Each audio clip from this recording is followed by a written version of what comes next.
شركة لبي تمنكي بيشة أيوة دافور كيسي كوها داعي سيدا لسعودين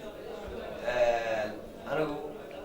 وحان أرقدي وحان لسعودي وأنا سوق قامي إيران كتمي والله أرقاي عم فيلا يا عاو واحد يرون أنا ملاك وعلنا يلا يجوبه موجي أنتي كروان لاوت marka waxyaabahaas buuqa ee jira waxa anaga u arkaa inay sabab u tahay qaldaad badan oo ka dhacaya dhinaca xukuumadda qaasada wasaaradda arrimaha gudaha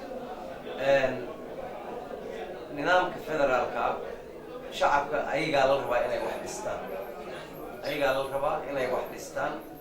shacabku waxa weeye in wax loo dhisaa waxay ka jecel yihiin inay iyaga wax dhistaan dastuurkeena sidaas u faraya ma aha in wax kasta wareegtay iyo decreet lagu soo magacaabo hadii decreet lagu magacaabayo maamul dhisay federaal la hirgelinayo dadka ummadda Soomaaliyeed ay marayso ma wala marteen waxaad ogtihiin baydhabo waxay ka dhacay shacab Soomaaliyeed oo kaariga ku dhagan TV-diina ay waxa soo warayay oo diidan nidaamka ay wax u socdaan waa la jijuubaya dadkii waxaad moodaa nidaamkii federaalka in loo qaatay nidaam jijuub أنا ربا أكليه أن لا يهين شعبك لبض قبل إيران يشبه لذا سلادين تودا هدين لود دا يعني دا الدولة دا إيكاها تكون جوكتو بس اللي هذا سلادين تاسي يقول سيقول تجا إذا كواح سوق غيب سد إنه سوق غيب سكرة تذكر كان إنه واحد لو غيبي ما قبل إنه إيه واحد غيب سدنا بيراها هذا الأركتين نقول كان شركة جرائد قبناي بيل والبو حيلada ama ogaas ama imaam ama wabar ama maraaq ama sultaan ay leedahay salaadiintaas hadii inta loo sukaan liiraa shirka waa kan anaga ku joogtaan kana idinka haga wax qaybsada dadkan fiir waxay qaybsadaan dhiigay qaybsadaan inkee waxa la soo abtiin 1990 markii ay dawladda ay naga marburtay 26 sano ka hor qoondada iyo gargaarka bilaaadimo dadka la siinay xataa qaab ay u qaybsadeen jirto dhaqan ay leeyihiin dadka laakiin markii dad aan aqoon korka loo keeno liiraan wax baan idin qaybinayna qalabka hadda maanta ka jira oo dad badan ay ku baxeen oo dad kale ay ku baxooyeen oo shirki loogu sii burburay taas ay sabab u ah marka waxaan leeyahay wasaaradda arrimaha gudaha madaxda sare ee dalka sida madaxweynaha waxyaabaha qaldan hala joojiyo dastuurkaas halagu dhaqmo muxuu ahaay rabitaanka shacabka halagu dhaqmo annagu mas'uuliyiintoodii aan nahay rabitaanka shacabkaan hagay madaxweynaha rabitaanka shacabka hagay wasiirka rabitaanka shacabka hagay xildhibaanka wuxuu ka yimid shacabka muxuu ahaay taaka meel uma qaadi karo oo aan shacabka ogoleen marka waxaad moodaa rabitaankii shacabka inaan meel iska dhignay oo aan caalku dirar noqonay anaga fiir dadka lama yiraahdo ana qalaay ana qaybinaay ana quudanaay lama yiraahdo marka waxa socdo waa waxa noocaas waxa la doonayaa madaxweynuhu iyo wasaaradda arrimaha gudaha ra'iisul wasaaraha dhammaan hay'adaha fulinta ee madaxweynahana uu dhexdhexaad u yahay iyo baarlamaan iyo meel kasta iyo garsoorba dadka shacabka Soomaaliyeed waxay u oomihiin cadaaladda si dhab ah u qaadan haddii cadaalad la waayo 1990 beel walba meeshii deganeed wax laga dagaalamo soo cadaalad darro lama sheegay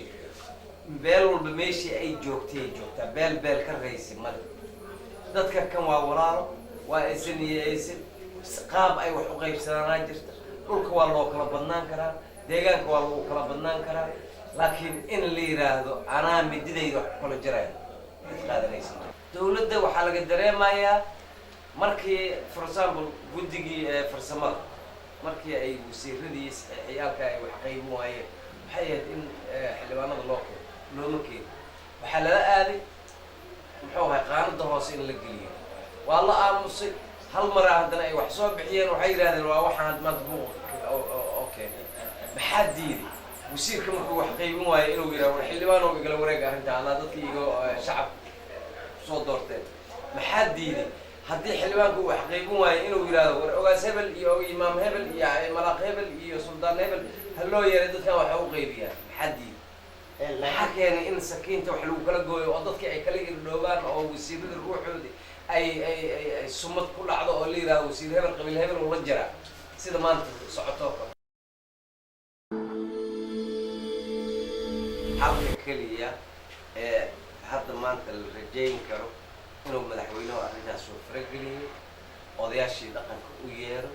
beel walba boqorkeeda loo yeero la yiraahdo horta baahida inay wax dad 60 ah ma idiin haysa tan kaliya ee xalkaa waa taa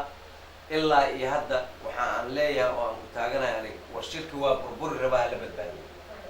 qof kasta ninkii aqoon ku badbaadin kara ninkii cod ku badbaadin kara ninkii hanti ku badbaadin kara ninkii karti iyo maskax ku badbaadin kara dal